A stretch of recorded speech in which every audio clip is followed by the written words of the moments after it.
Hey there, this is Phil. Welcome back to the Holy Post podcast. I am here with Skye Chitani. Hi, Phil. Hi, Skye. How are you? I'm just peachy. That's fantastic.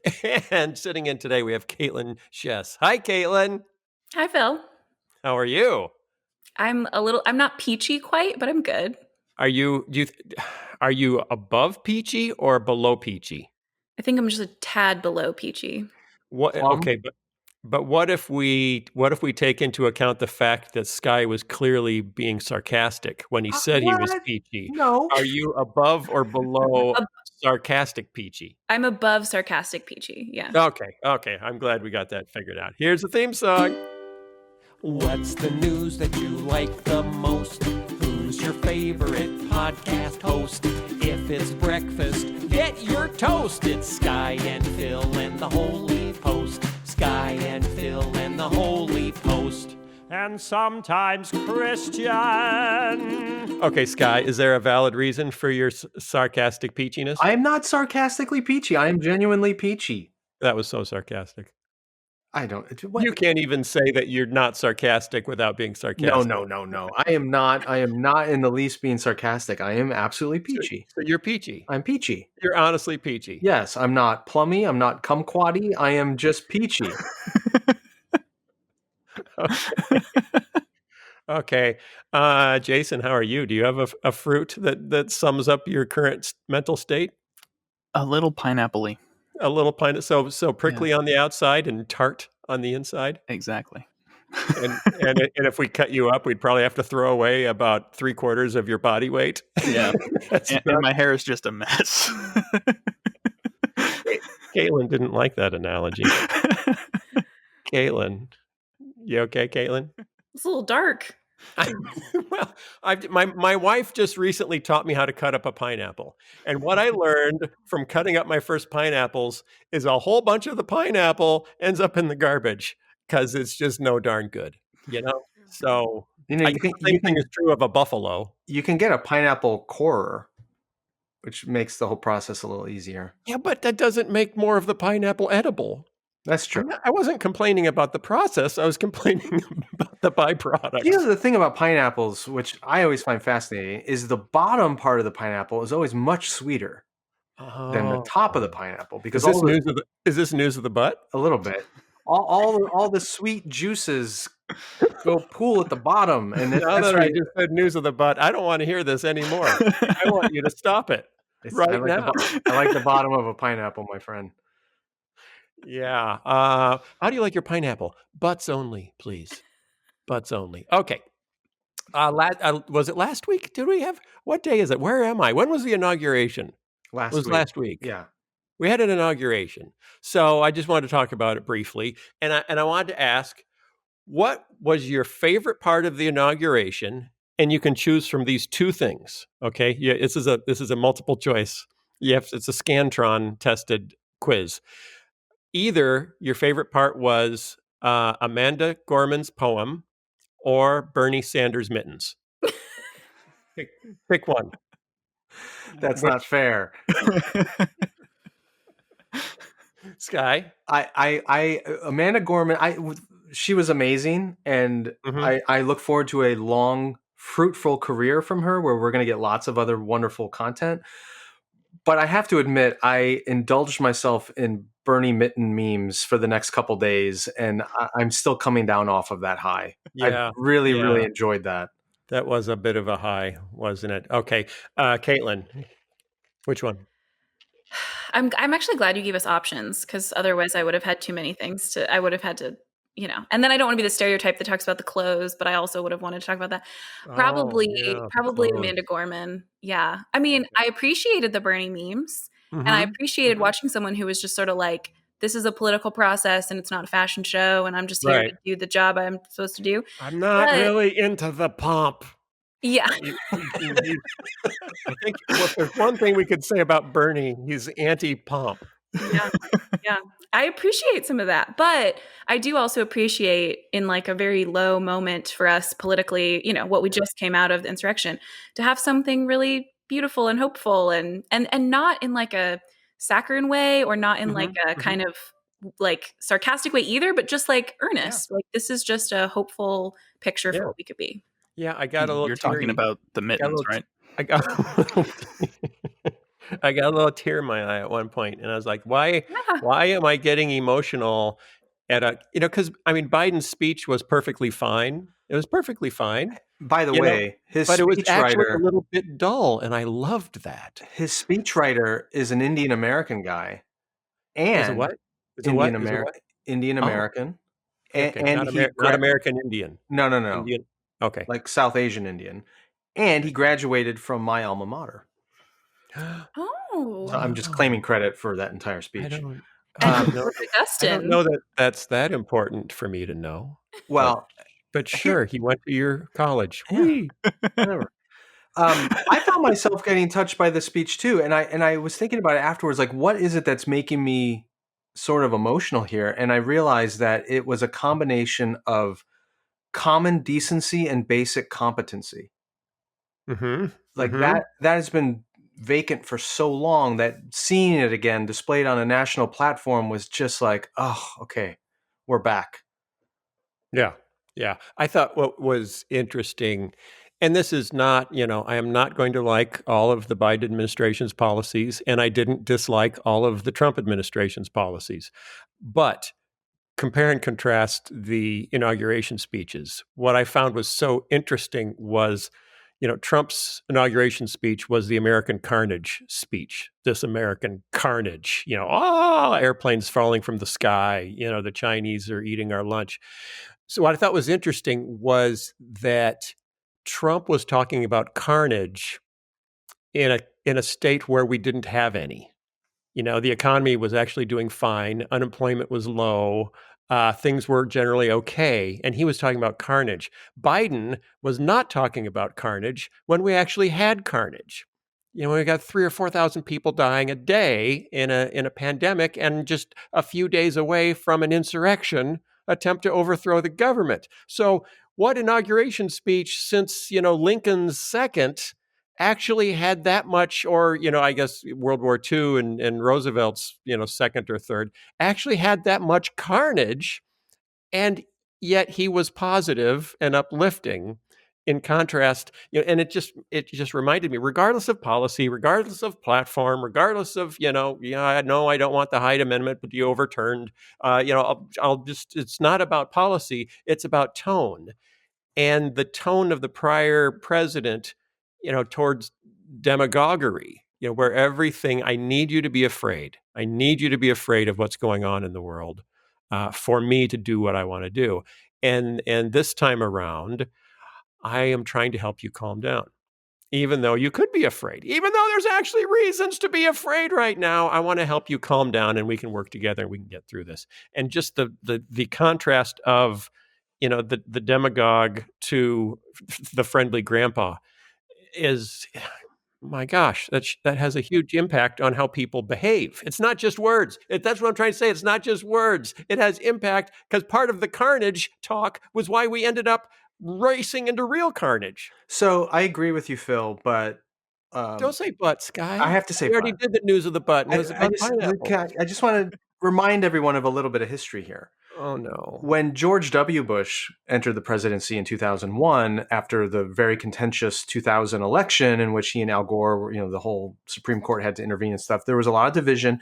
But Bush ran on, if you remember, a platform of compassionate conservatism, and he was a uniter, not a divider, as governor of Texas and all that. And yet, throughout the course of his presidency, even following the attack on 9/11, politics got more and more divisive. And then Barack Obama emerges on the scene, and he gave his whole, we're not red states and blue states, we're the United States, and this whole unifying thing and hopey changey and all that. And he comes in, and it gets even more polarized and divided. Forget Trump for a minute. Now you go to Biden, and Biden ran his entire campaign on restoring the soul of America. And the whole theme of his inauguration was we're united and uniting America and all that. And I love the rhetoric too, and I appreciate the tone.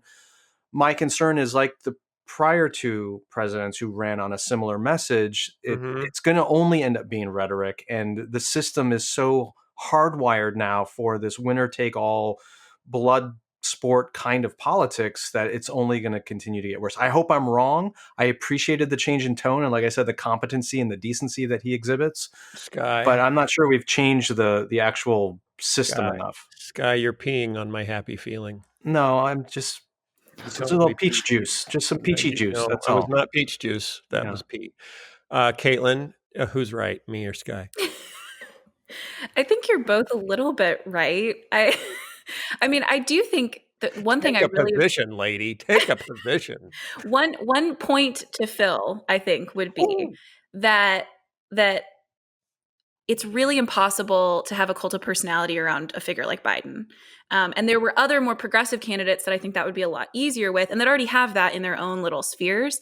And also seeing how many more progressive, more liberal people are very critical of Biden for lots of things, and how many conservatives obviously are as well. And so I do think Skye's right that it's just, I mean, there's so many kind of demographic reasons and like social media and all the, tons of reasons why we're just going to continue to be pretty divided and pretty polarized. And yet I do think that's harder in a world where we have a president that like no one is like so enthusiastic about. And even when they are, it's not in a cult of personality kind of way. It's in this was a better option. This is really good. I'm relieved that Trump is out of office. I feel like a lot of people who were celebrating the inauguration were more celebrating what was leaving than what was coming. Totally. And I actually think that's really healthy to be like, this is just what it is. And we can push him from both sides. And honestly, for him to pick a running mate who was very critical of him in debates on issues that, on both sides of the aisle when it comes to race are really like, you called me a bad person, I'm done. When, Kamala pushed him on race in the debates and then he turns around and picks her as a running mate. Like, to me,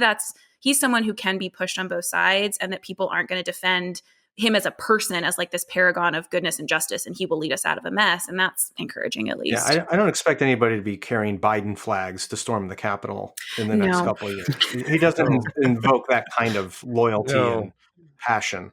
Right. And that's what we need. People that do not invoke loyalty or passion. Right. In politics, it's actually a pretty good thing. Okay. Any other thoughts about where we are in this political moment before I move on? No, you're good. Mm-hmm. Everybody's good. You feel like we still have to pay attention, right? We can't stop paying attention to the world. Yeah, but at least we're not worried about every new tweet that might come out and what it means for global political stability. Right. Okay. I'm actually going to go through some questions that people sent in, a couple via Twitter and one from our website. The first one is via Twitter. This was from Alicia Jeffries, who said, Phil, have you covered before why American conservative Christians largely oppose or at least are unaffected by environmental issues? Do you encounter this? Is it tied to the desire for less government and more free market? Why do conservative Christians largely oppose environmental stuff? And I thought, okay, well, I don't know that we've ever talked about that, but it's kind of interesting. So I'm going to throw that out to you guys to discuss. I have my own thoughts, but I'm going to hold mine for later. So you want to go first? I think there's probably two primary reasons. One is theological and the other is political. Mm-hmm. So on the theological front, there's a lot of evangelical Christianity and certainly fundamentalist Christianity in America that has bought into an eschatological view, meaning a view of the end times, which says that the earth and all of creation is essentially going to be thrown out, that it's going to burn up and it's temporary, and God is going to make an ontologically new heaven and earth for us to occupy, even if you get that far. That's the burn, baby, burn school of thought. The burn, baby, burn. So what's the point? It's you're rearranging deck chairs on the Titanic. Who cares? It's all that's that issue. And that's very, very ingrained in a lot of American Christianity. I think it's fundamentally a misreading of scripture, but it's still the popular view. And then the political one is, as we've talked about ad nauseum on this podcast, so much of white evangelicalism has aligned itself with conservative Republican politics to the point where I think the Republican conservative politics is in the driver's seat, not the Christian faith. And some time ago, the Republican Party decided to not only not agree on the science of climate change or environmentalism, but to argue that environmentalism and the green movement is actually just a repackaging of socialism, a repackaging of communism, and therefore they're going to oppose it on every front. So Christians who then adopt conservative Republican politics also oppose the green movement. It's different than what other conservative parties have done, say in Europe, where they agree with global warming, that it is happening, that the science is real, but then in their solution, they may opt for a more private sector solution rather than a government solution. But that's not what's happened in America. In America, it's become not government versus private sector. It's more it's fake or it's real. They've just thrown the whole thing out, and I think a lot of Christians have bought into that tactic. Okay, that's good. Kaitlyn, tell him how he's wrong.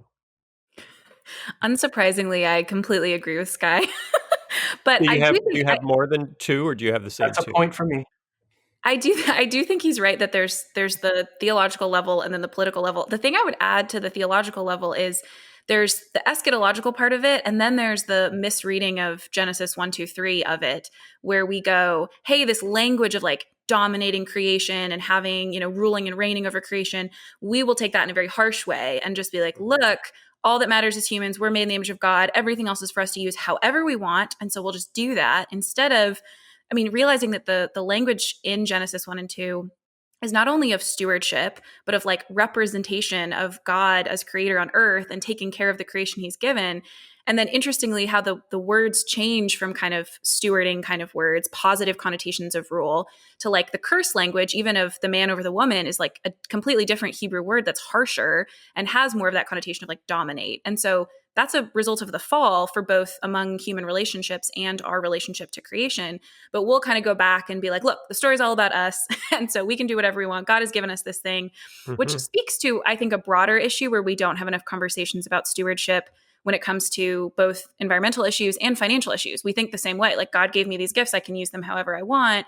And then that plays into the political element of the free market stuff of like, not only have we aligned politically with this for lots of complicated reasons, but there's also kind of a theological misreading of like anything you have financially is yours alone. It's not, you don't have any obligation to share it with others. And so why would the government put restrictions on how a business can operate when it comes to the environment? That's their money. That's their kind of prerogative. And so that's a political, but there's also a theological element to the political part of it. Ooh, you made it more complexified. I actually have 4 reasons. Not 2 reasons, although it might be 3 because I might kind of be doubling up on one and saying it 2 different ways. I can't decide, so I'll let you decide. Reason number 1, so if mine are correct, then I win. Can I just be clear about that? Everyone? Okay. Theology. Number 1, theology. It's all going to burn, so I can keep burning. But here's another one that you didn't bring: proximity, geographic proximity to the oil industry and the petrochemical industry. If you think about the Bible Belt and you think about the petrochemical industry, they're in the same states. So, which means there are people that work in the oil industry in your congregation. There are donors to your church that got their money from the oil industry. Okay, now even further, who funded the fundamentals? They printed 3 million copies of the fundamentalist papers and gave them away for free. Who funded that? I don't know. Lyman Stewart.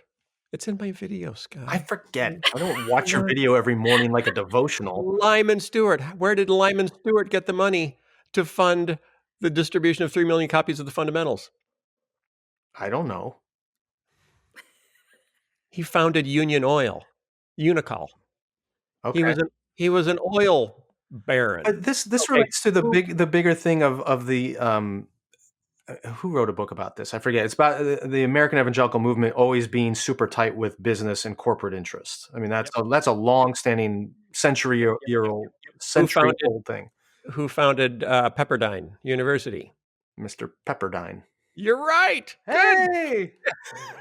Where did he Jeopardy or something? Where did he make his money? In peppers. He founded an empire of car parts, a car parts empire. So in 1909, he started a car parts and car servicing company. Was that dependent on the petrochemical industry? Yes. Then when Pepperdine moved from LA to Malibu and bought that big campus and built everything, do you know who funded that whole thing? An oil family. An oil family. So, because we're so entrepreneurial in our ministries, we're going to build the biggest church ever. We're going to build a beautiful campus in Malibu. We're going to build this. We need business interests to back everything we do. And some of those fortunes, were heavily related to the petrochemical industry. And so when people attack the petrochemical industry, it's like they're attacking our brothers and sisters. And then finally, the fourth one is politics. And this is unfortunate. And I read a piece not long ago saying, it was arguing how unfortunate it was that the first person to ring this bell was Al Gore. Yeah. If almost anyone else besides Al Gore had brought this up first, it would have been better for the entire world. Because by the time Al Gore made global warming an issue, conservative white Christians had already aligned themselves with the Republican Party and had adopted the Republican Party platform relatively uncritically. So as liberals were talking more and more about climate change and the need for a response, conservative white Christians were already out. We're already out because it's the wrong, we don't believe any of that stuff. So I agree with that, but I'm not sure it would have been that different had someone else other than Al Gore been the spokesperson to carry What if it was Ronald Reagan in his old age?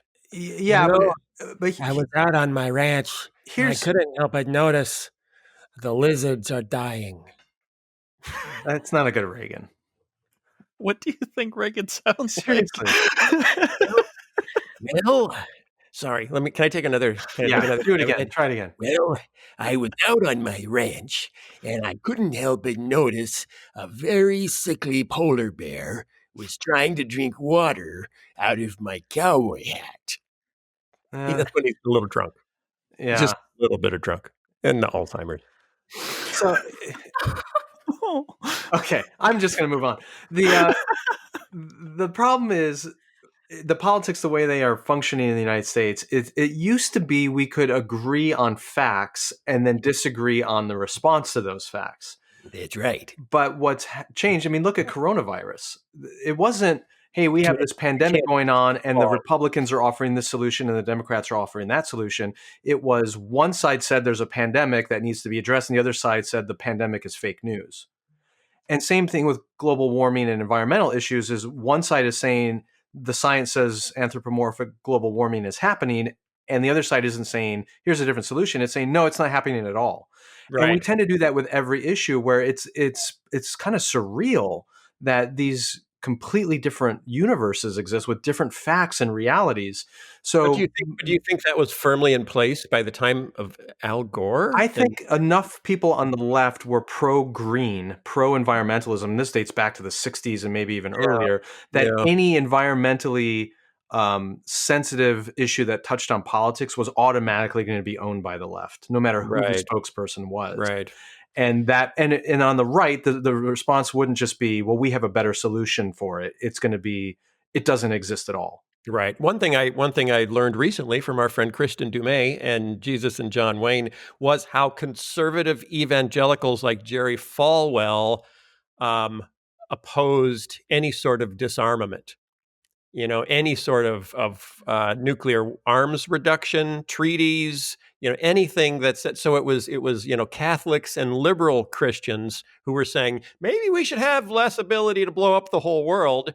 And it was the evangelicals who were saying, no, we need to have the ability to blow up the whole world because there's evil out there. So if you're already saying, no, the nuclear weapons are great, we need those to make sure God's people are secure. It's the same bunch that was saying, let's disarm, that was saying, let's drive electric cars. It's like, you wimps. No, we're blowing stuff up and burning stuff. That's what we're here for. So we really ended up on the wrong side of a whole lot of issues because we were trying to be so manly in the Cold War. I think the Cold War ruined everything.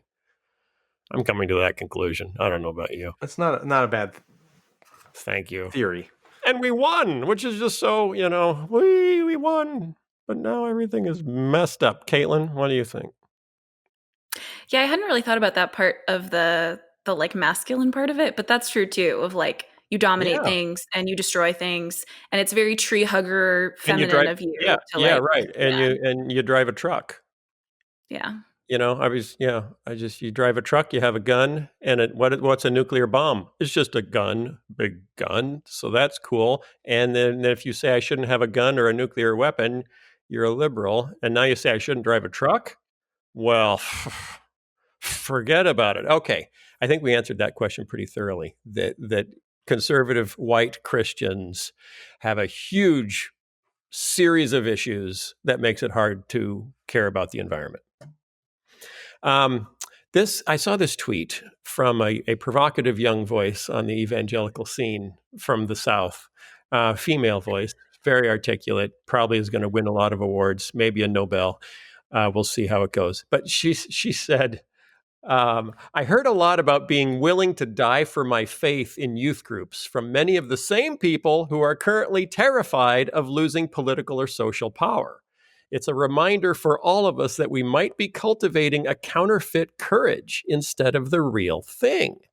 Ooh, this was tweeted by Kaitlyn Schiess a couple of days ago, and it got a fair amount of response. You heard in youth group that you should be willing to die for your faith. Was that a theme?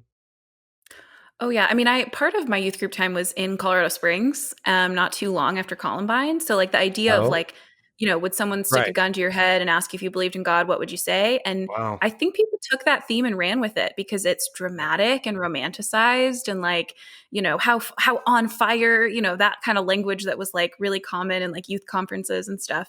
But there wasn't any, corresponding conversation about like, what if God wanted you to sacrifice your financial resources or your physical safety and security in like a less dramatic way where you might actually like suffer instead of it just being done, someone shoots you and that's the end. But the idea of like, are you on fire was really consistent. And yet those are, the same kind of generation and attitude and like tradition within the church of people who are now, posting, writing things about how, a Democratic presidency is going to be the end of the church in America because of the things that will be stripped from us or the things we'll suffer. And it's like, there's some inconsistency there. But what do you say if they say it's not for me that I'm worried about? It's for it's my friends, it's my kids, it's my grandkids. I'm worried about them. I don't care. I'm not scared. I'm afraid for them. Can we be afraid for other people? I mean, I think so, but traditionally, I posted this later in the thread about how part of this was prompted by reading for a class. We've had to read this collection of first century, second century, Christian writers about war and military service. And they're talking about, sacrifice and suffering on the sake on the behalf of the vulnerable in their communities, but not for even their own families. Like there's really a strong emphasis on like, it is a better witness to the world for us to suffer because it shows that the resurrection of Christ was real and that we really believe that we are promised a bodily resurrection. The church will grow, for the sake of my children and for the sake of other people in my community. Like it will be good for the church because of the witness that it will create for us to suffer. Whereas for us today, it's not only, on behalf of children or people who, are in our churches or communities, but really it's still a sense of who's us and who's not. Whereas the early church was suffering on behalf of the sick and the poor, women, children who were abandoned out, in the open to die, like they were willing to suffer for the sake of those vulnerable people. Whereas when we tend to say like, oh no, it's not me, it's for other people, we really mean, our kids who are in a private Christian high school who might, the Christian high school might lose their tax exempt status. Like that's not really the same kind of on behalf of the vulnerable as it has been, especially in those really early centuries of the church where they were so marginalized and so persecuted. And yet, I mean, some of these early writers are like, this is what it means to be a Christian. Like, we should be taking this on willingly because of the witness that it is for us. Whereas us today, not only do we act like we shouldn't have to suffer those things, but we act like it would hurt the church. Whereas in the beginning, they were like, no, the church will grow for those things. But our idea of church is like a tax exempt status that lets us build really big buildings and big schools and big institutions, whereas that's not how they were defining what the church was. Kaitlyn, what you're saying based on those readings in the early centuries is my family or my church is really just an extension of myself still. It's not that we're extending ourselves on behalf of the other, which is what you see elsewhere. And I think the argument it's pretty stunning. I mean, essentially what you are saying is there are people out there who, if the government put a gun to their head, are willing to die for their faith, but they're not willing to wear a mask when the government says you need to. So it does seem really incongruent and weird. Well, what's the difference between martyrdom and feeling like you're bowing to Nebuchadnezzar?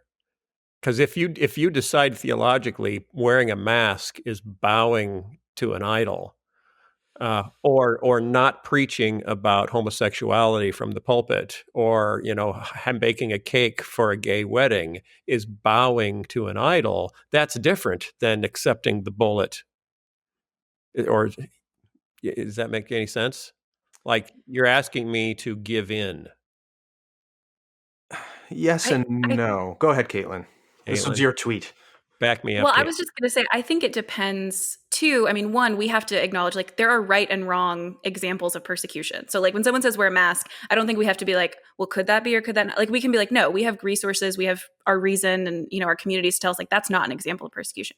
But when it comes to other things, like I think what people in the early church would have said was like, you still preach the gospel, you tell the truth about, how the gospel implicates human sexuality, you tell the truth about, but then if there are consequences to that, you take those consequences. And you might, they would never have imagined a situation that we have today where we have representation in a legislative government where we can kind of fight for, religious freedom. I think if they saw that, they probably would have thought that was a good thing. But there's a difference between fighting for that for all people, religious freedom for all people, a gift that Christian theologians gave the world, and saying, we have to fight for our kind of privileged status in the country.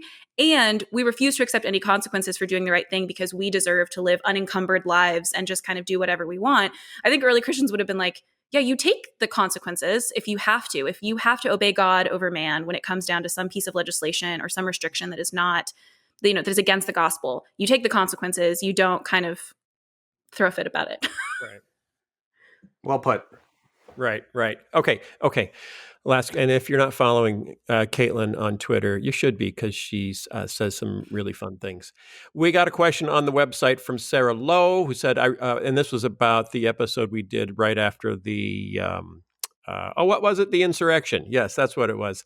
She said, I really appreciated this episode. I believe that a lot of listeners like me are reeling in shock and dismay from the events of last week and had been looking forward to hearing what you had to share. And I thought you three and Miss Schiess had very wise and productive feedback. I mentioned you by name. One topic that I think you've touched on in the past, but I'd like to hear about more directly. It seems there are more Christians in older generations who subscribe to a Christian nationalist viewpoint, and more Christians in younger generations who question those assumptions. This episode seemed to emphasize the importance of having productive, respectful conversations with other evangelicals who believe differently than us, but how does the age difference come into play in those conversations? How can younger folks address our concerns to older folks without coming across as disrespectful or dismissive of their wisdom and life experience? And what if it's your parent? What about the parent-child dynamic when it's our Christian parents who believe differently than we do? Especially when conservative political values are closely tied to Christian faith in the minds of our parents, to the point where their adult child hinting that they didn't vote Republican sounds to them like an outright rejection of their Christian faith. So, feedback? It's a great question. I think first of all, I think there's truth in what she's perceiving. Even statistically, that would be backed up. Older people tend to be more conservative. They tend to vote more Republican. If they're Christian, they probably have more Christian nationalist leanings. And I wonder if part of that is due to actually what you cited earlier, Phil, which is the Cold War. Yeah. They were shaped and formed in their faith during the Cold War, in which the world was clearly demarcated into us and them, atheists and believers, capitalists and communists, America and the communist bloc. And so whenever anything comes up that is from the left side of the political spectrum or leans more socialist or whatever, it just sends up red flags for all of those folks who were formed in that era. And they see it as not just a betrayal of a certain economic philosophy, but a betrayal of Christianity itself, because they've globbed all those things together. And one last thing, for folks in that generation, like baby boomers or older, the American system more or less, I mean, there's a lot of exceptions here, but the American system more or less worked for that generation. They did end up with a lifestyle that was more comfortable, more wealthy, more prosperous than generations before them. And so it's easy for them to kind of look at the American system that existed then and go, yeah, this is the right way to do things. Whereas for our generation and those especially younger, it's not worked as well. They're not making more money than their parents before them. They're not living longer than their generations before them. They're not encountering a better lifestyle or healthier America is not ascendant in their generation. And so they're asking questions like, is this capitalist way we've done things, or the free market for healthcare, or whatever the issue is it really the right way to do it? And by asking those questions, they're opening themselves up to answers that may be on the left side of the spectrum, and it's freaking out their parents. But I think both sides would come a long way in understanding the other if they recognized how the world worked for the older folks and how it doesn't work for the younger folks. And that might explain largely why there's so much disagreement. Right. Okay. Kaitlyn? I think a lot of the conversations that I've had with people who are in that generation that would tend to be more Christian nationalist than mine, they tend to assume the alternative to Christian nationalism is like progressive Christianity and all of the kind of things that go along with that. And I've tried to reframe it about the alternative to Christian nationalism is global historic Christianity. And a lot of those people, they grew up supporting missionaries, they care about things around the world. And so that can be a starting place, at least, to kind of go, when you're faced with that contrast, believing that your faith includes not just voting Republican, but being, pretty nationalistic and understanding, America's a New Jerusalem and, the Christian founding of America, all those things, when then that's put in direct conflict with, here's some historical Christians throughout time that face difficult things, or here's Christians all around the world and their expressions of faith are very different. And their relationship to whatever state they find themselves in is very different than ours. That kind of contrast is a better way to start a conversation than I think most people's minds just tend to go, I'm either of this kind of Christian nationalist, to be a Christian is to be a Republican kind of way, or I'm the progressive version that's been held up to me. And those are not the two options. I'm a liberal and I've thrown out the Bible. Yeah. Yeah, we forget that there are a whole lot of Christians that don't live in America. Most. And still hold a high view of Scripture. I think it's interesting the number of times I've seen on social media in the last 6 months either the whole Reagan speech from the 64 convention, or when he said America is the last best hope for the world. America is the last best hope. America is the last best hope for the world. Isn't that Pog Grape? That's my Reagan. No, that was Ronald Reagan. Which, of course, what was said, at the height of the Cold War, when Nikita Khrushchev, was banging his shoe on the lectern saying, "We will destroy you, we will bury you," and they actually had the firepower to do it. So it was a completely different historical context. It wasn't even true then. Of course, Jesus is the last best hope of everything. But it made more sense. But he lives in America, Phil. Geopolitically, it made more sense then. But today, it doesn't make any sense at all to say America is the last best hope for the world. I don't know. Canada seems to be doing okay. I don't know. They're not messing it up. To get a little patriotic for a second here, and I was thinking about this because of the inauguration. Okay. I think I don't want to give up on America entirely here, because I do think it does have something really unique and important to offer the world. Yeah. And perhaps its greatest thing is that, we live in a globalized world right now in which people are interacting with each other in a way that they never have before in global history. And the United States is the most diverse, free society that has ever existed in the history of the world.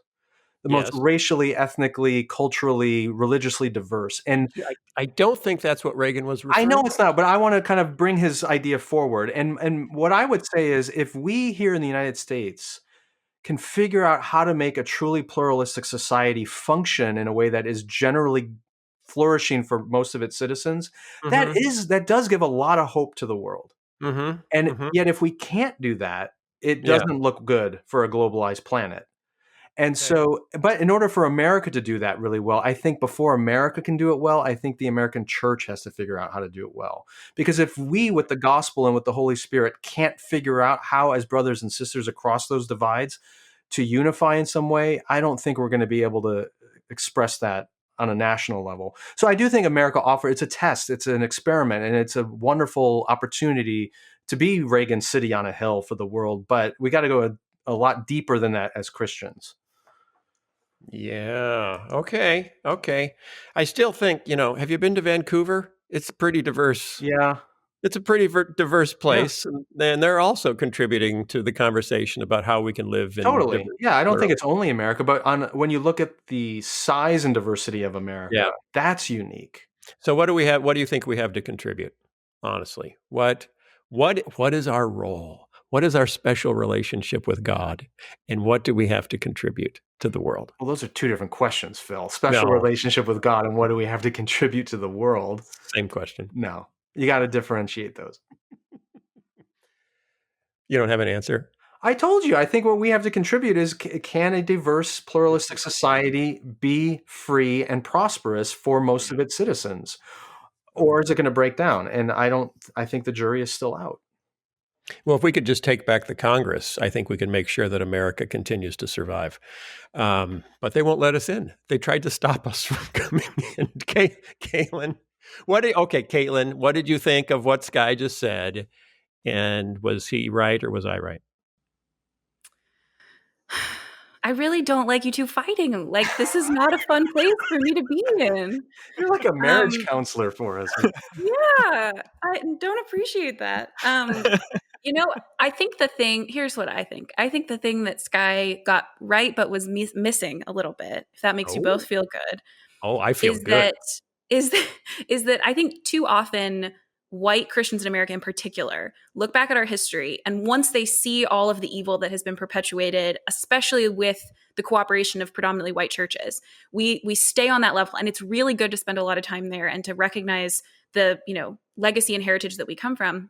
But I would hope, and I've heard Andy Crouch say this in an interview once, where he said, I think I get to, because of the way the church exists as one family, if I really believe that that's true, then I can see myself as an inheritor also of the legacy of abolitionists, of civil rights movement, of the predominantly Black church in America and the prophetic witness that it gave. And those are things that, like, yes, America has done all these really awful things. There were people fighting for justice the entire time, especially people that we don't tend to, honor in our histories today. That's a gift to the whole rest of the world too. That's the example of Bonhoeffer coming, to the US and learning from the Black church and, having some parallels with the situation in Germany and the Nazis. Like, there's, instances of seeking justice in America that unfortunately was first the injustice that came. But I think we can look back and think that there's a gift to the world of people who are fighting for justice, even if those are people those are not like my people normally, like the churches that I have grown up in, they are not the inheritors of that legacy. But something that could be done to fix that is to say, I want to lament the legacy I've inherited, but I also want to say I get to learn from people who are different from me, who were examples of justice for the world. Okay, that's fantastic. So we look at the world and we say, wow, look at how big the church is. It's not just us. It's not just America. And the entire church has something to contribute. But we also look at our unique time and place, and our resources and our diversity and say, okay, and we have something to say that's unique because of our context and also beneficial for everyone else. So it's good and good. There's good in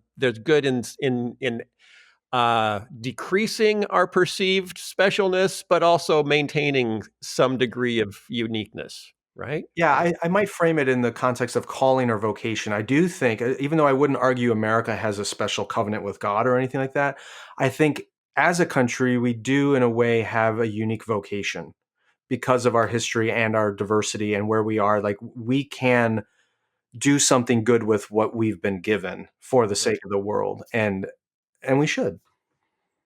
Okay. That's cool. Thanks for being on the show today, Kaitlyn. Good to see you again. Thanks. Thanks for being on the show, Skye. Not that you had a choice. Thanks for being here, I'm an Jason. indentured servant. Yeah, you have certain obligations that we cannot state publicly that require your attendance. Thanks for being here, everybody. Who's the guest, Skye? Who's the guest? Pete Wehner. Pete Wehner. Yeah. He's kind of a big deal. Yeah, I was really grateful to have him on. I'll introduce him in a minute. Okay, that's cool. And thanks for listening, y'all. Thanks for supporting us on Patreon. If you like what we're doing, we do live streams. You can ask Skye really pointed questions that I'll avoid and not answer. You can interact with us in lots of ways. Go to the Holy Post website, holypost.com. And thank you again for being here and supporting us. And we will see you next time. We celebrate Martin Luther King Jr. as a great civil rights leader, but we often forget that he was first and foremost a pastor. And in that role, King preached so many sermons rooted in Scripture that addressed all kinds of issues. What's remarkable, though, is how many of his sermons from the 50s and 60s still speak prophetically to us today. For example, King preached about issues like moral relativism, the sentimentalizing of our worship, atheism, materialism, even the dangers of megachurches, and of course he had a lot to say about justice. That's why throughout February, we're going to be looking at some of Martin Luther King's less-known sermons in With God Daily.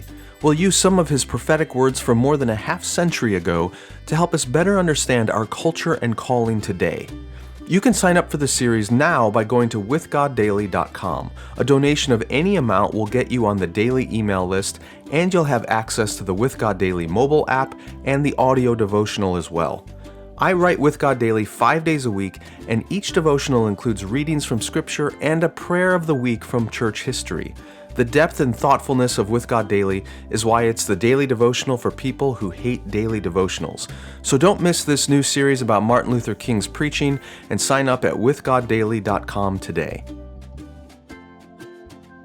My guest today is Pete Wehner.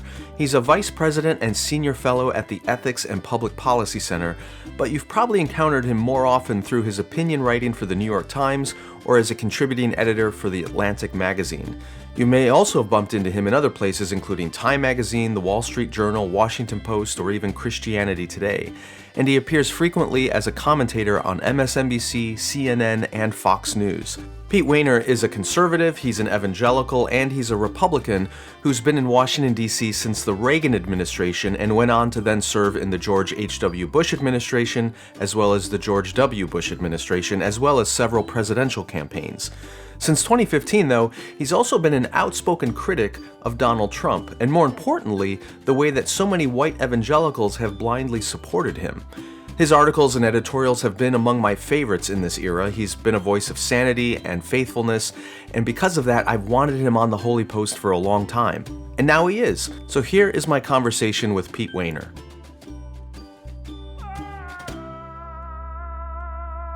Pete Wehner, thank you for being here. Welcome to the Holy Post. Thanks for having me on, Skye. It's a pleasure to be with you. I have followed your writing for a long time. I've appreciated it. It's been a voice of clarity and sanity over the last 4 or 5 years, and I know many of our readers are probably familiar with what you've written as well. But I want to get started with a little bit of your background and your journey as a Christian in the political sphere.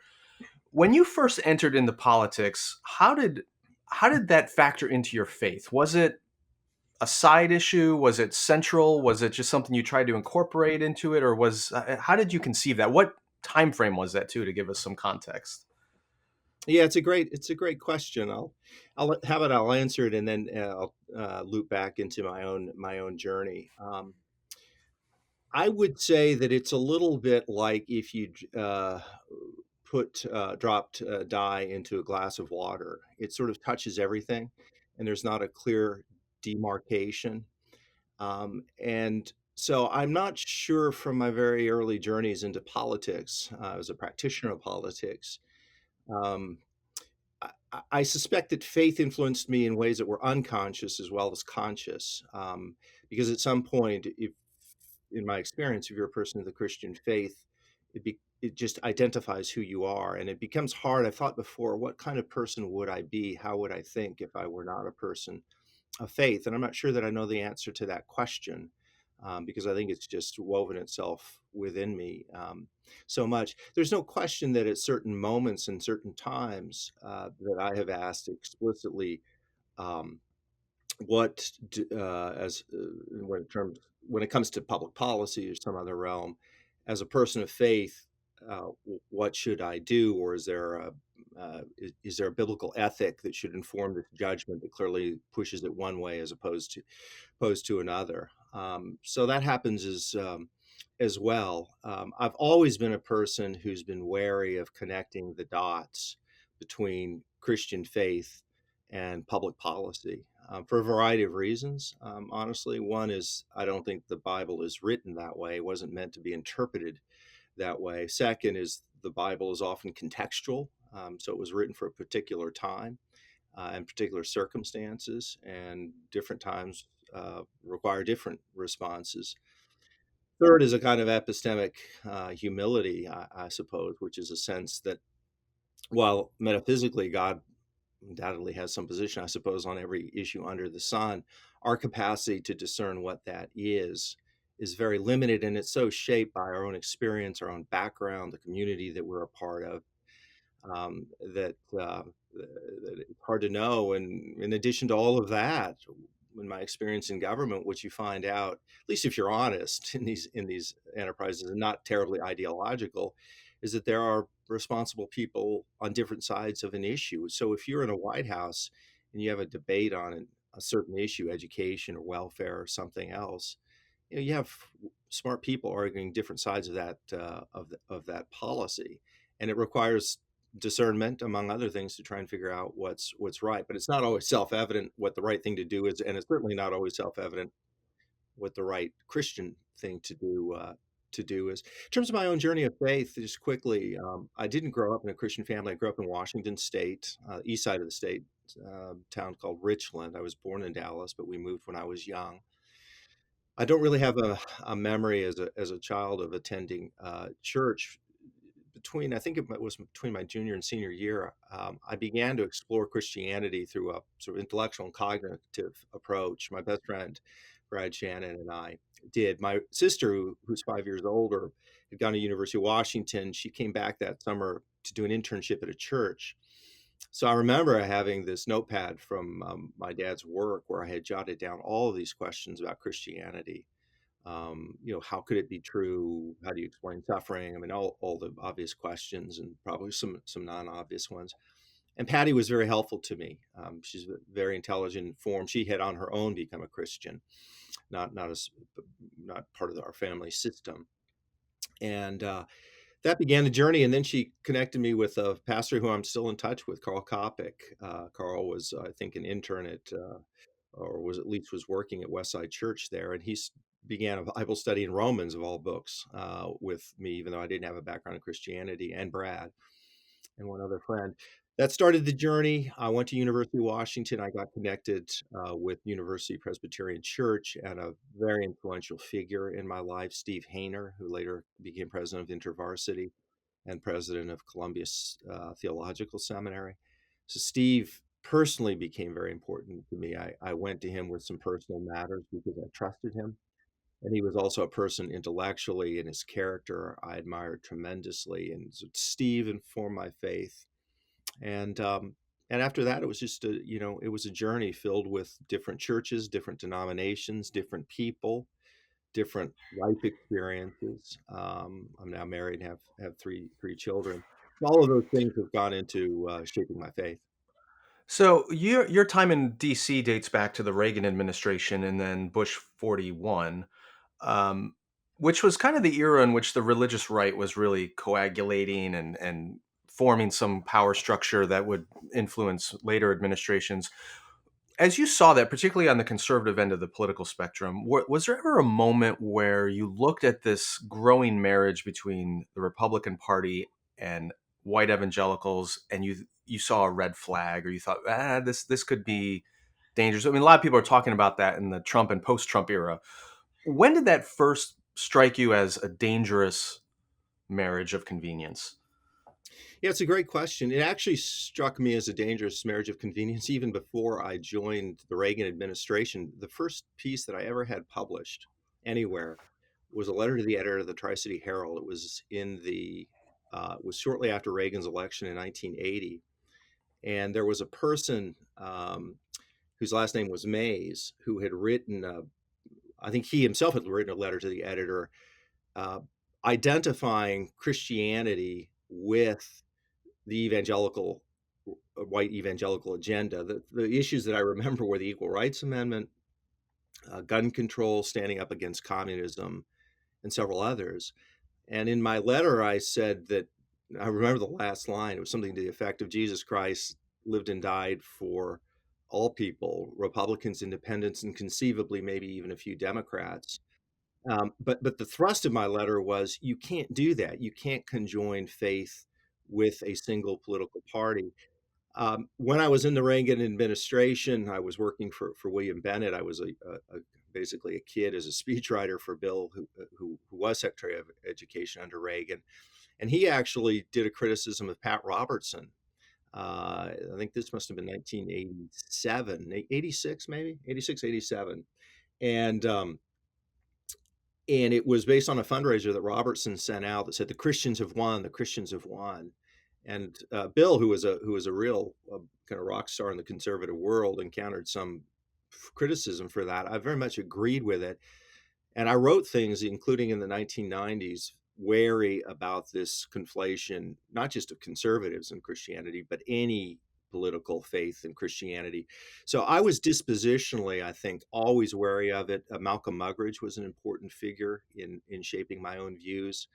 And if your listeners are familiar with Muggeridge at all, he was somebody that he was shaped, I suppose, by the Book of Ecclesiastes a lot, and a person that felt like we were emphasized that we were sojourners and pilgrimages. This was not our home, and that earthly power, that Christianity really was an inversion of a lot of worldly values, including power.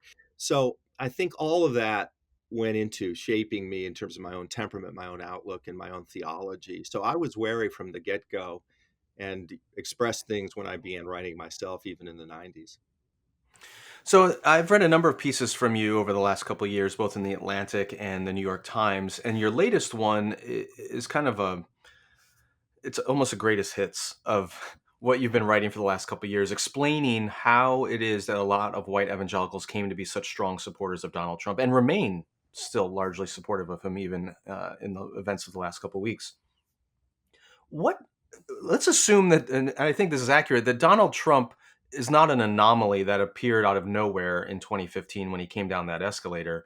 What, looking back to the 1980s, 90s, 2000s, do you think primed white evangelicalism to receive and accept and almost deify this political character?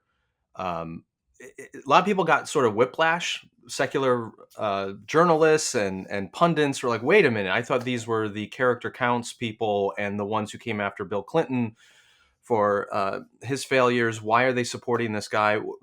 Looking back in 2020 hindsight, what was it that prepared white evangelicalism to so embrace this character, this unlikely character 5 years ago? Yeah, I'd say that it was a convergence of several things. One is, of all the groups that I've dealt with in my experience in Washington, I would say that white evangelicals are the most easily seduced by power. Okay, wait a minute, because that's a huge. Why? What is it about white evangelicals that make them that susceptible? Yeah.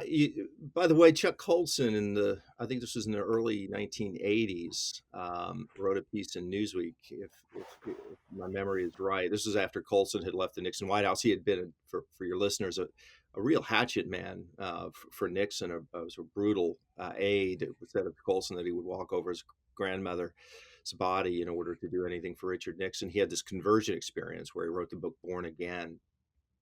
And he reported his experience was essentially that, which was that the evangelicals who would come into the White House were, in a sense, so unsophisticated and so longing to get into power that it basically required a picture with a president, and you'd won them over.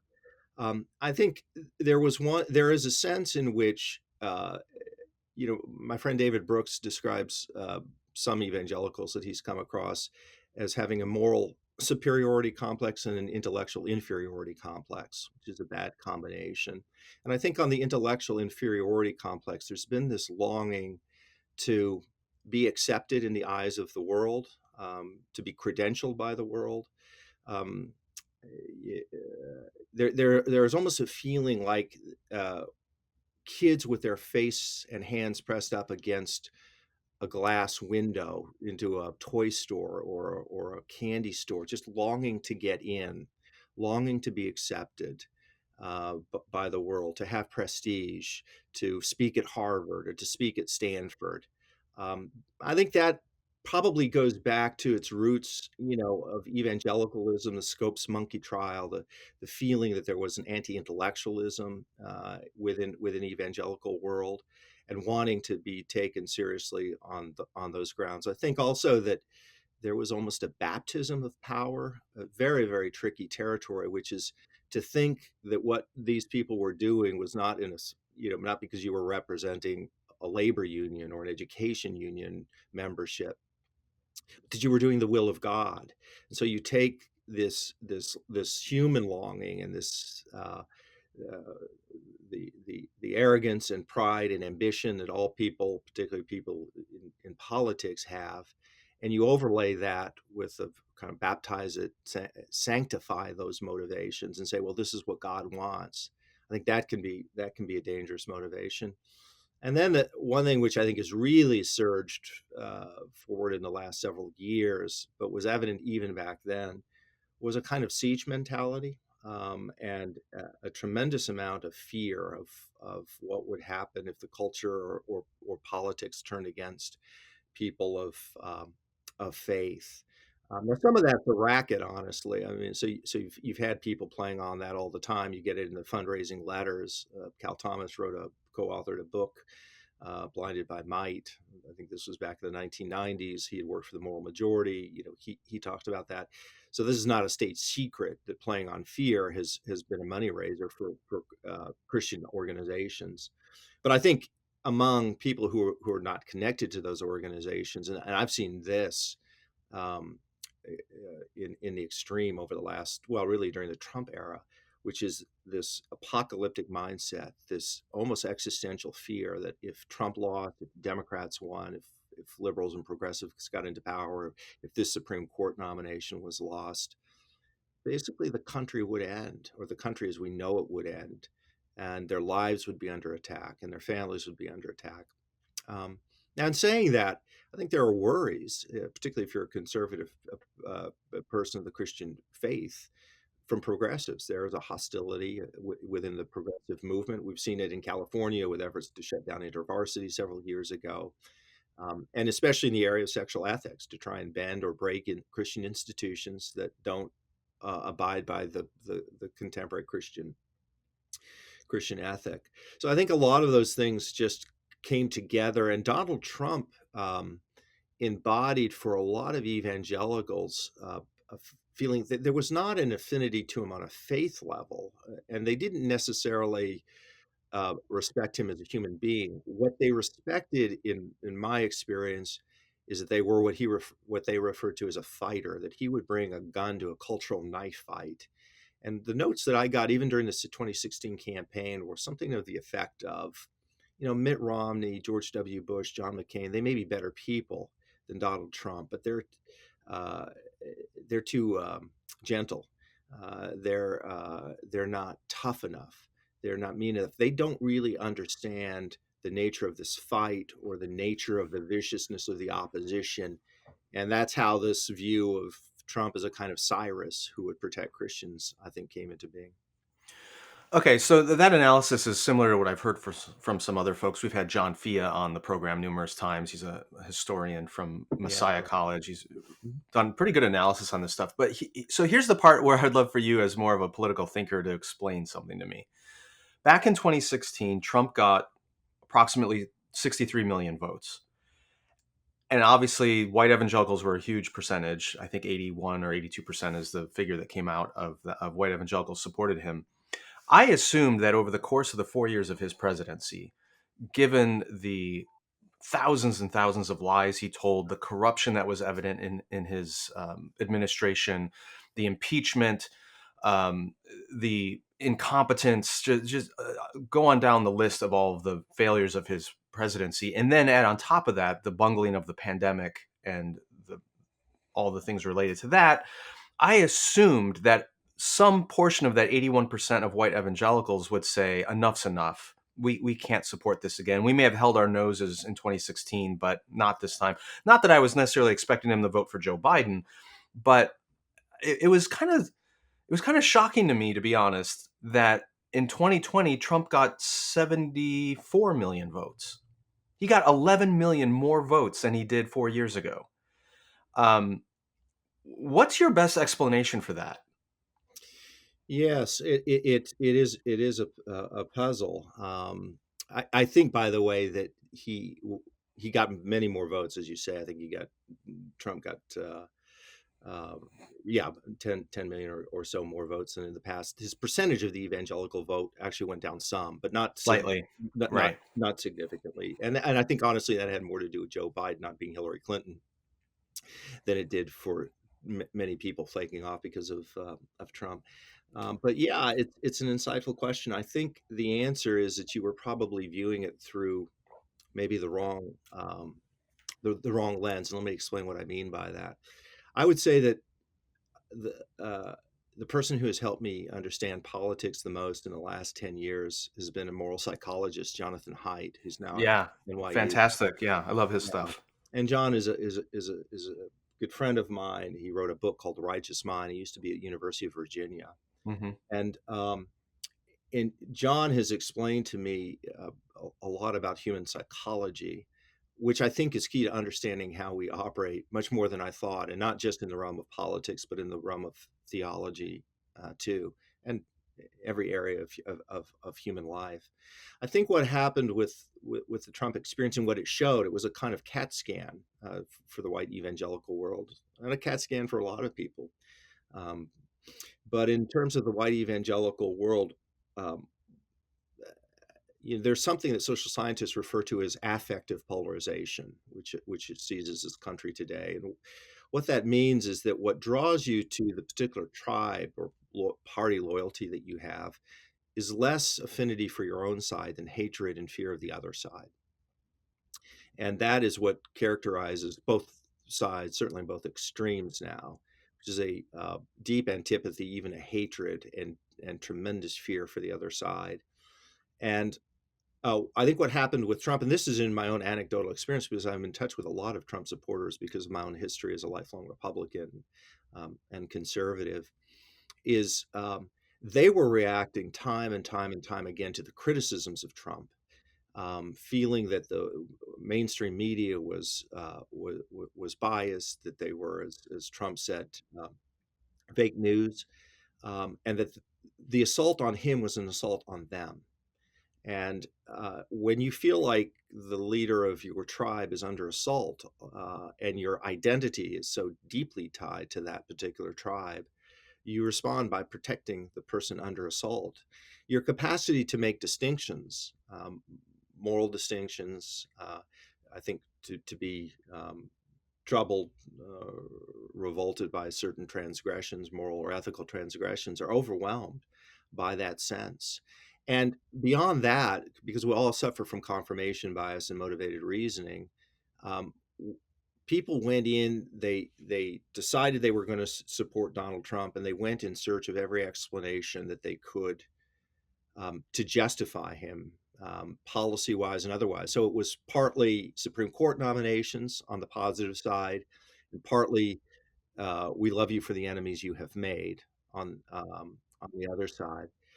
So I think that that those things came into play. And one other thing, when this really gets complicated psychologically, but I spoke to a psychologist, not John, on this issue, and I wrote on it a couple of years ago, which is called the psychology of accommodation.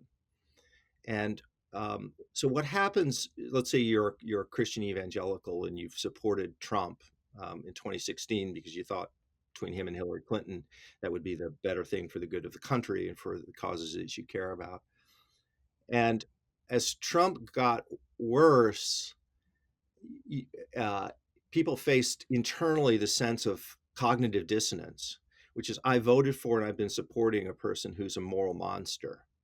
And how do I deal with that? That creates a tremendous cognitive tension. Right. And then the human mind and the emotions of the human mind kick in, and you have to begin to justify your support because you can't live with that internal tension. Now, some people will break off. They'll say, look, I was wrong. I made a mistake, and they'll get off the train early. But people admitting they're wrong is rare. And I think people didn't get off the train early. And as the train kept going down the tracks and one accommodation was made and then another and then another, and then it gets very, very hard to be able to say that I was part of this corrupt enterprise. I was complicit in it. Yeah. And you can't do it. So you begin this capacity of justification. And there the human mind has this endless capacity to rationalize what we do. So that's Yeah.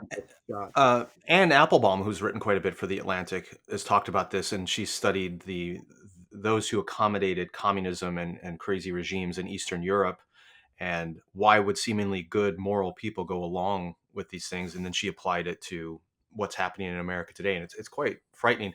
When I was a pastor many years ago at a local church, and we would face the typical problems that you do as a pastor with people and their marriages and families, and we'd sit around and talk about a member or a situation that we had to deal with, and there was a phrase that came up quite often in our meetings, which was, the mind justifies the decisions of the heart. Somebody's inclined a certain way, and then they come up with a rationale to justify their decision or their desire.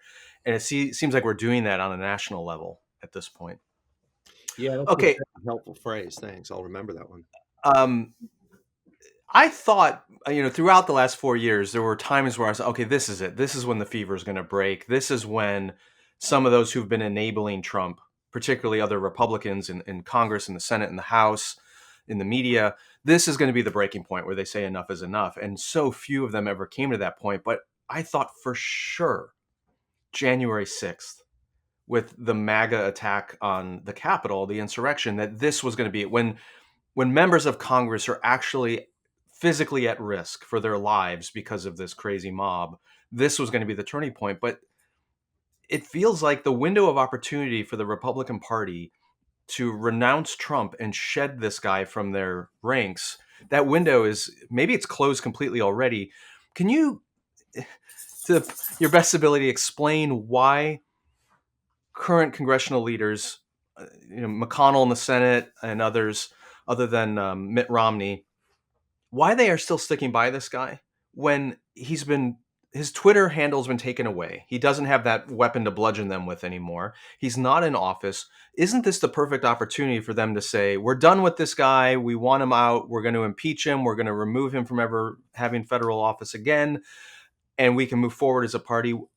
And yet, just this week, it seems like more and more they're coming out and saying the impeachment's another witch hunt. It's another case of Trump derangement syndrome. It's a waste of time. And they're already positioning themselves to acquit him. And why are they doing that at this point? If this insurrection wasn't enough, obviously nothing will be. But what's your explanation? Yeah. Oh, silly, naive Skye. You thought that a violent mob attacking the Capitol that had been incited by a president would turn Republicans against that president. I know, I'm a silly little boy. Exactly. Look, it's complicated. Let me explain my own sense of where we are. I actually think that January 6th may be an inflection point of some kind. There's no question that Mitch McConnell does want to distance the Republican Party from Trump. He's trying to think through from his own perspective, which is deeply informed by politics in the narrow sense, how prudentially to do that. The signals that McConnell wants to distance himself in the Republican Party from Trump is that he said that Trump inspired the mob, that he would consider voting for conviction, and that he was not going to make this he was not going to whip this vote, meaning he was not going to try and pressure his members for it. So there's no question that McConnell wants the Republican Party to move away from Trump, to quarantine him, if you will. And I think the reasons for that is, number one, Trump lost the election. Number two, the two Georgia races, which went Democratic, which sure infuriated McConnell, because I think probably the worst thing in the world for Mitch McConnell is to go from being a majority leader to being a minority leader. And Trump cost them that race because of his insanity. And then you had the January 6th insurrection, mob violence, which did shift some views. So you're right. You still had a majority of House members vote for this kind of insane insurrectionist or secessionist move by Hawley and Cruz. But the number of senators who were going to vote for that, which is around 14, I think ended up being 8. So you have a division within the two branches of Congress. And you have people like Ben Sass, who was an early Trump critic. Then he went silent. He was obviously afraid of a primary challenge during the impeachment, but began to speak up later. And then once his primary challenge was done, and certainly since the insurrection, has been a vocal critic of Trump. He wrote a piece in the Atlantic that was significant, talking about how the Republican Party had to split away from QAnon. And then you have others speaking out. So my sense of what is happening now is that hopefully you're having a nonviolent civil war within the Republican Party. If you talk to Republican lawmakers, even during the Trump years, off the record, they were as harsh in their assessment of Trump as I was, as you were, as a lot of people were. For a variety of reasons, they didn't publicly criticize him. Some of it was self-interest. Some of it was because they justified their support by saying we need to maintain a bridge to the Trump administration, so there are bridges of sanity. Because if it's not us, it'll be the Steve Bannons and the Steve Millers, and that's just a deal that we have to make. But we think it's for the good of the country. Others just didn't want to incite his base supporters and complicate their life. They didn't want to lose primary challenges and all the rest. So you see with Liz Cheney, Liz, to her credit, voted for impeachment based on this insurrectionist mob. And now there are efforts to try and take her down. She's the number 3 person in the House leadership. And so people, human nature being what it is, doesn't want to get them upset. So where are we now? Why not split now? Some are, but why are so many people still staying with him? The answer, I think, is because while Trump is no longer president, his supporters are still out there. And so you have, say, Mark Levin, who's an influential right-wing media talk show host. He was originally a critic of Trump, a supporter of Cruz, but he's become a bootlicker, an obsequious supporter of Trump. You could almost tell, and I think in how Mark Levin positioned himself, that he was speaking in a way that just longed to be recognized by the president, to be retweeted or to be cited. That was, I think, for him and people of his mindset, a kind of political nirvana. It was a sign of relevance and influence. Well, he's out there now saying that any Republican who votes for impeachment should be primaried. And the fact is that Trump is still popular with a lot of the base. Now, he's certainly hurt himself. There's been a hemorrhage of support from where he was because of how he's conducted himself since the election, particularly because of January 6th. So we're in a different place than we would have been had Trump acted with some degree of grace during the transition. He would be a much more formidable figure in the Republican Party going forward. So he's a weakened figure, but he's not a weak figure. And his supporters it's a kind of cauldron of grievance and anger and hate. They feel like now Trump is not on social media, so the progressives are shutting down the conservatives. They no longer have a voice. So that the poisons that were unleashed during the Trump years, or maybe they existed before, but they were certainly spread in a way that we hadn't seen before, those are still coursing through the system. And so politicians are still fearful. And I agree. One other thing, which is Mitt Romney has been a tower of strength and integrity during this period, but he's been about it. Right. And okay, so let's assume that neither party has any serious moral courage and their only interest is power. It would seem, and it's a very Machiavellian kind of posture to take, but it would seem like even on that criteria, the Republicans are very short-sighted. The Republican Party has not, in the last 30 years, they've only won a single popular vote on a nationwide race, and that was George W. Bush's reelection in 2004. Every other election, they've lost the popular vote, despite winning the presidency in 2 cases because of the Electoral College. And what happened in Georgia, yeah, I agree that Trump lost those races for them, but the fact that Georgia is now a blue state with 2 Democratic senators and voted for the Democratic presidential nominee, shouldn't that be a wake-up call that demographically the way they've built their party isn't sustainable? And sticking with Trump, yes, there is a base of support for him still in the extreme right, fringe QAnon part of the Republican Party. But I wonder can the Republican Party really be saved? Is it too far gone? Can it be revived and brought back into a viable national party that can actually win the White House with the popular vote? Or is it going to be nothing but voter suppression and gerrymandering and appealing to the most extreme ideologues on the right that's going to keep this thing going for maybe 10 more years? What would, if you were the supreme dictator of the Republican Party, what would you advise them purely from a strategic point of view if they ever want to win and hold office in a significant way again? What do they need to do? Yeah, those let me disaggregate, because those are the right questions to ask in terms of, can the Republican Party be revived? I think the answer is yes, it can. That doesn't mean it will. I mean, I would point you just to take one example: the Labour Party in England, pre and post Tony Blair, or pre Tony Blair and during his prime ministership. The Labour Party in England during the Thatcher years was a group of socialists and communists, extreme in every single way. And it's Neil Kinnock was its leader, and many others were its leaders, and they were getting drubbed in election after election. There's a reason that Margaret Thatcher was prime minister from the late 70s through the early 90s. But what happened? Eventually, they got tired of losing. And Tony Blair came in, and he kind of used the Bill Clinton model, the New Democrat model, and he completely reformed the Labor Party. And Tony Blair went on to win several elections, and was a dominant prime minister for some period of time. So parties can revive, and sometimes they can revive quicker than you think. The Republican Party in '74, after Nixon resigned, was flat on its back. People wondered whether it could survive at all. They got destroyed in elections in '74. Carter won in '76. By 1980, Ronald Reagan won the nomination, won 44 states against Jimmy Carter, and reshaped the Republican Party. So those things can happen. Yeah. Will happen. Hold on. Let me pause you there for a second, though, because I think it's a really interesting point from history. The Reagan Revolution in 1980, looking back, it feels sudden, but Reagan had been a voice since the 1960s in a Barry Goldwater kind of vision of conservatism. It had been cultivating underground in the Republican Party for decades before he ultimately won, despite the Watergate mess that the Republican Party had gone through.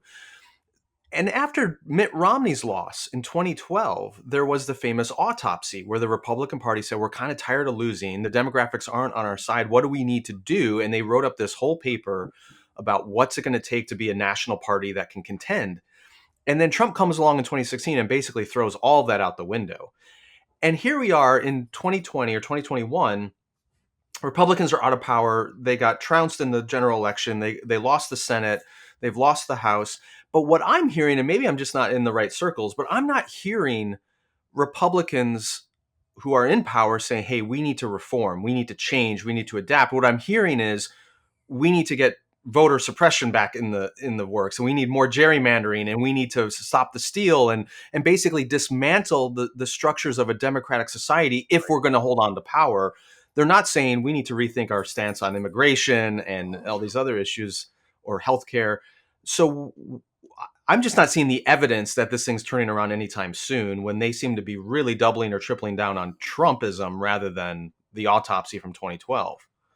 Yeah, I think that's a fair observation. And it could be that, just to use the Labor Party analogy to England again, you may be in where the Labor Party was in 1989 or 1990 rather than 1992 or 1993.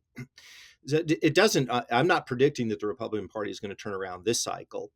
One of the reasons I was hoping the Republican Party would be beaten thoroughly up and down the ballots was for precisely that reason, so that it would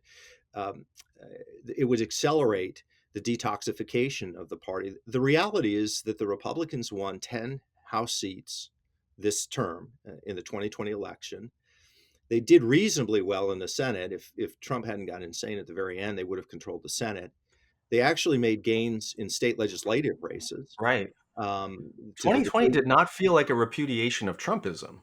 It was not. It was not. And from my perspective, that was a problem. But from the perspective of Republican lawmakers, they took those results and they said, look, Trump got 10, 12 million more voters than last time. He increased our influence in the House. We think we can take over the House in 2022 because we're now a handful of seats away. The early narrative was they were going to retain control of the Senate. And only Trump's worst insanities and offensive character cost him the presidency, and even that was closer than it should have been. So that was their thinking, and if they had gotten beaten badly, at every level, I think it would have accelerated that process for revivification, rethinking, reorientation. I think that that's been slowed up because the reality is, I'm not happy to say this, the reality is that Trump has some large appeal to some huge segment of the country, non-college educated, primarily white voters, rural voters, and they constitute a large part of the country. They don't constitute a majority. And I agree with you, by the way. This demographic time bomb for Republicans is very real. If you look at the Gen Z and millennial generation, which are on the cusp of becoming the majority voting bloc in the country, Donald Trump is toxic with them and with people of color. He is he's pretty toxic as well. So I'd say the long term demographics are against the Republicans, but these people are making decisions in the short term because they're thinking about their next election, their primary challenge, and they face a genuine conundrum, which is if they break with Trump, what they may succeed in doing, descriptively, is alienating a huge part of their base, but not winning over the independents and the undecideds that they could have in the past, and that would leave them in a position that's very precarious, which is suburban voters say, "Screw the Republican Party. We've seen this. We're never voting Republican again." And then you have voters in Kentucky and South Carolina and and Mississippi saying these people turned on Donald Trump, who fought for us, and they're disloyal. So we're breaking away to the Patriot Party or whatever that is, or we're sitting out like the Georgia race. We're just not going to vote because we're really, really upset.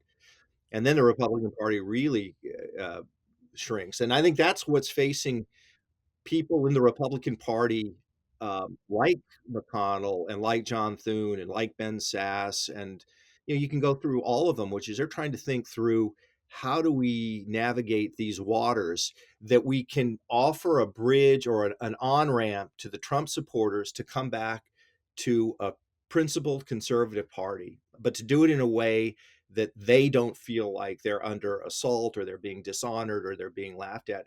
It may well be, Skye, that it takes a figure not like me, who's been a vocal critic of Donald Trump, or even Mitt Romney, because we've spoken out so much. And I think that was the right thing to do, and I'm sure that Senator Romney thinks it's the right thing to do. But it may take a figure, I don't know, like a Nikki Haley. I'm not predicting her. I'm just taking her as an example.